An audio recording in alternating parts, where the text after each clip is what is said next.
As I'm sure some of you may remember, I'm a fan of Bart Baker, and his first album full of original songs, Celebritease, just came out recently. I was originally going back and forth on whether or not I was going to review this when it came out, but then I saw this on the launch video. It would mean the world to me if you downloaded it, rated it, and reviewed it. The link is right down here. A bunch of lucky people who order on iTunes, rate, and review will be getting signed albums I'm gonna personally sign and send to you. I don't really care about the contest, but hey, if Bart wants people reviewing his album so bad, then I might as well make an entire video review of it. You know, rise above the rest who are just doing iTunes reviews. Now, just a quick note right here. Since not all the songs on the album have a video, I'll just be showing footage from some of Bart's parodies that fit with the song. But anyway, Celebritease. This album is the product of Bart realizing, oh, hey, I don't have to make parodies of people's songs to make fun of them. I can make my own original songs where I make fun of singers. As I'm sure you'll notice, every single song on this album, with the exception of the last one, is named after a singer. And obviously, each song that's named after a singer makes fun of the singer that it's named after. What I think's really cool though is despite all these being original compositions by Bart, each individual song mimics the musical style of the celebrity it's making fun of. But anyway, let's jump right into it with the first song on the album, Taylor Swift. Now, as Bart said in the announcement video for this album, this song is about how he dated Taylor Swift. Obviously, none of this stuff actually happened, although that definitely would explain a lot, but it is pretty enjoyable. Well, to an extent. It has potential, but it doesn't fully realize it. So what's the joke here? Okay, I'm not even going to try to cover it up. If you watch Bart Baker at all, you already know what the joke is going to be for this one, that Taylor Swift is a complete psycho. Now, I gotta give Bart credit for this. Despite him hammering this joke into the ground, he actually managed to come up with a unique spin on it for this song. Now, the music here sounds like your typical love song, and the lyrics also start off sounding like your typical love song. But then they start to shift into the whole Taylor is a complete psycho category.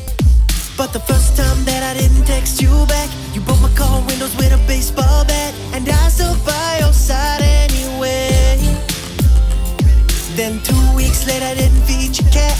You cut the brakes on my dad's Cadillac, and that's when I realized you were crazy. I'm not gonna lie, that legit got a laugh out of me the first time I heard it. But here's the big problem. Every single line about Taylor being a psycho is in the chorus. In other words, the lulling you into a false sense of security changes each time, but the funny part stays the same throughout the entire song. And I don't mean it's a similar joke, I mean it's literally the exact same lines. Now, typically I don't mind repeating the same exact lines in a comedy song for the chorus. That's what a chorus is. My problem here is that basically the only funny parts are in the chorus. So you're hearing the exact same joke over and over again without any jokes in between to spice it up. Don't get me wrong, I liked the idea for this. I really liked what Bart tried to do. I just think he could have executed it much better. Next up is Calvin Harris. Probably the song on this album that Bart put the least amount of effort into. That sounds like an insult, but trust me, it's not. First off, I gotta say the beat for this one is really catchy. The lyrics, on the other hand,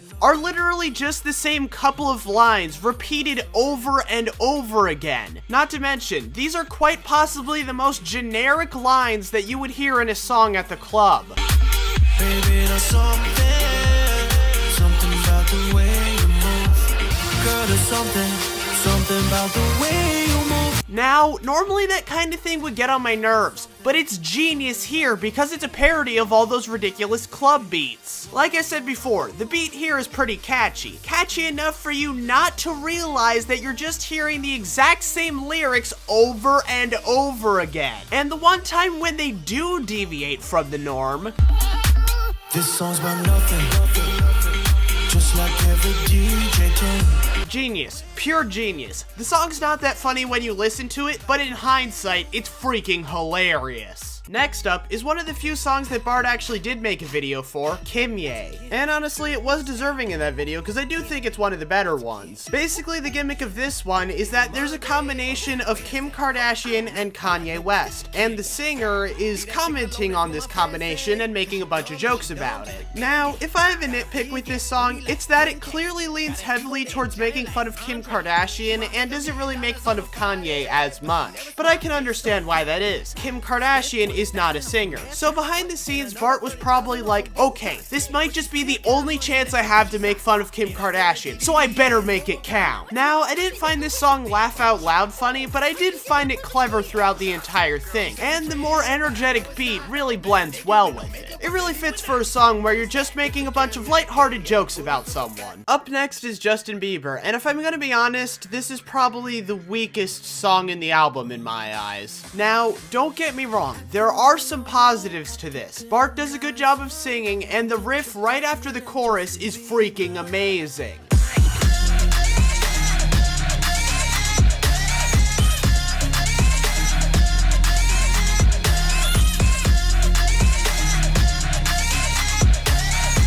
The problem, though, arises when you get to the actual lyrics. Now, what is this song about? Simple. Justin Bieber is an arrogant douche who does whatever the hell he wants because he knows he can get away with it. Now, that sounds like a good idea until you consider the fact that Bart's already done this concept. Twice. Now, I'm well aware that he's gone with the whole Taylor Swift is the devil concept at least 8 times by the time this album came out, but at least in this album, when he tackled Taylor Swift, he did it in a unique way that he had never done before. Not only does this song not deviate from the message of the Sorry and Confident parodies, but it also gets it across in a lot less entertaining of a way. I mean, just look at this comparison between the three.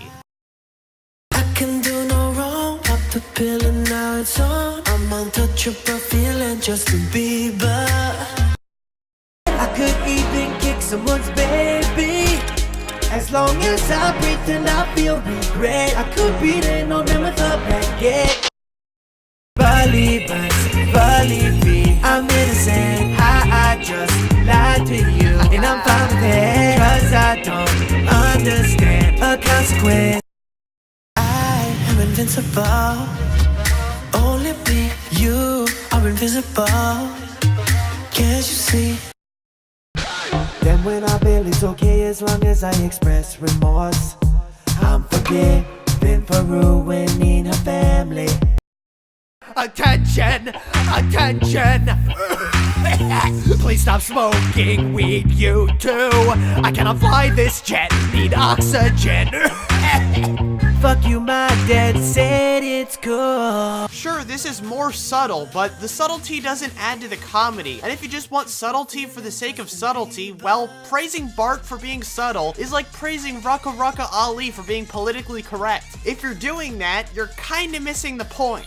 But like I said before, the riff after the chorus is freaking fantastic, so it's not like the song's worthless or anything. Ariana Grande, this one is probably the least funny song on the album. Now, that's not to say it's cringy or that it's serious, it just doesn't have comedy as the focus. At least that's not what I got out of it. Basically, the premise of the song is that there's a guy who wants to take a girl home to have sex with her. Honestly, it doesn't really have anything to do with Ariana Grande. The guy compares the girl to Ariana Grande in the chorus, and that's it. The song doesn't even really sound like something from Ariana Grande, at least nothing I've heard. It honestly reminds me much more of My Hips Don't Lie by Shakira. And let me tell you, that's not a bad thing. I do like that song, and by extension, I do like this one. Also, I'm not going to get on this one's case for not being funny, because unlike Justin Bieber, it didn't seem like it was trying to be funny. It didn't seem like that was the goal. Okay, next up is Drake. This was the first taste we got of Celebritease, and it was a good first taste. This is my favorite song on the album. Basically, the concept is that it's sung from the point of view of one of Drake's biggest fanboys. The song is about how this guy wishes he was Drake and how he tries to imitate his hero every chance he gets. There's a lot of good lines in this one, but I want to specifically draw attention to the running joke about the number 6.